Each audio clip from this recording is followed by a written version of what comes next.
Le 22 novembre 2019, ça faisait 100 ans, jour pour jour, que le premier autobus a circulé dans les rues de Montréal. Il circulait à Pointe-Saint-Charles. Pour célébrer ça, la STM nous a invités au centre de transport Legendre, qui est situé dans Annecy.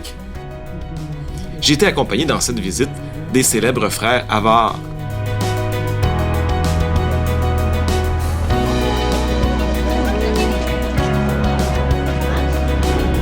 C'est le fun de vous voir. On vous attendait.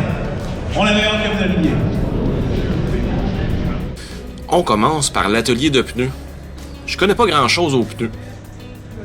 Tout ce que je sais, c'est que ça en prend au moins 4 pour faire rouler un autobus. Mais j'ai appris que tous les autobus ont des pneus 4 saisons. Parce que ça serait vraiment trop le bordel de tout changer ces pneus-là à l'automne et au printemps. Vous de réglisse, Thierry? On rentre ensuite dans le garage. Saviez-vous que la STM a plus de 1800 autobus? Et aux heures de pointe, il y en a 1400 qui roulent en même temps à Montréal. Les 400 autres sont ici ou dans les 7 autres centres de transport de la STM. Ces autobus sont ici parce qu'ils ont besoin d'entretien ou de réparation mécanique.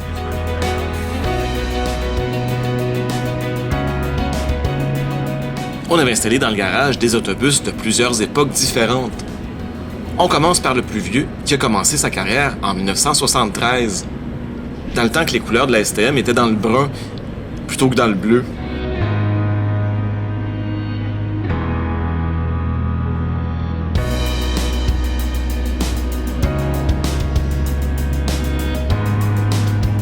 Je paye mon passage comme il devait coûter à l'époque, autour de 50 sous.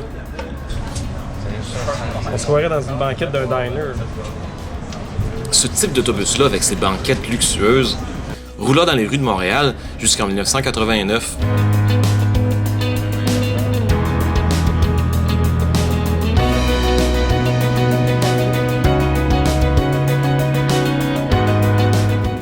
On est embarqué ensuite dans un des autobus qui roulait dans les années 90.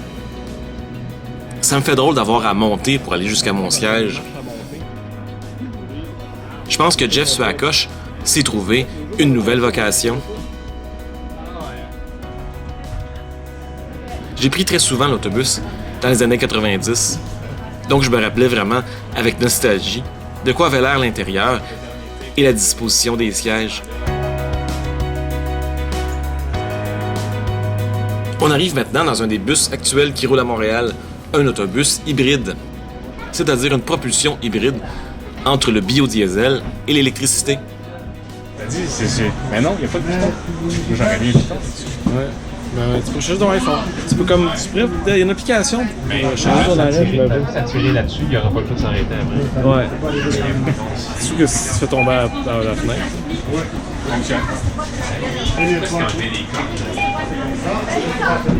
Je remarque qu'on a installé un système pour passer sa carte sur la porte arrière de l'autobus. On va sûrement voir ça en 2020. Parlant de 2020, ce qui m'a le plus impressionné de cette visite, c'est de voir cet autobus du futur. Il est 100% électrique et il a été redésigné au complet. Quand vous le prendrez pour la première fois l'an prochain, vous pourrez vous dire que vous l'avez vu en primeur sur Montréal dans ta pipe. Cet autobus-là va être 100% électrique, sauf pour le chauffage qui va utiliser un petit peu de diesel. Les autobus seront en période test pendant l'hiver 2019-2020. Ceux-là vont en avoir. Vous avez des clés USB là-dessus. Il va y avoir des ports, ouais. J'ai vraiment hâte de voyager avec un de ces autobus. Ils ont vraiment, d'après moi, un très beau look futuriste.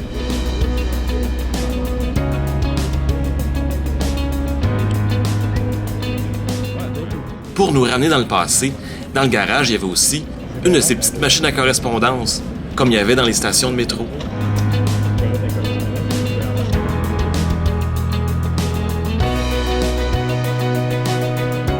Toujours au centre Le Tendre, on passe ensuite à un autre garage où on fait l'entretien des autobus.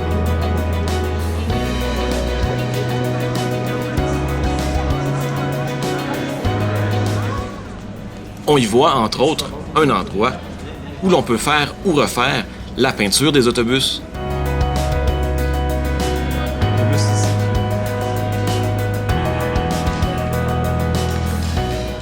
On peut même y voir un de ces fameux autobus accordéons qui a perdu son accordéon. Je remercie vraiment beaucoup la STM pour cette super visite. C'est toujours intéressant d'en apprendre plus sur le transport en commun.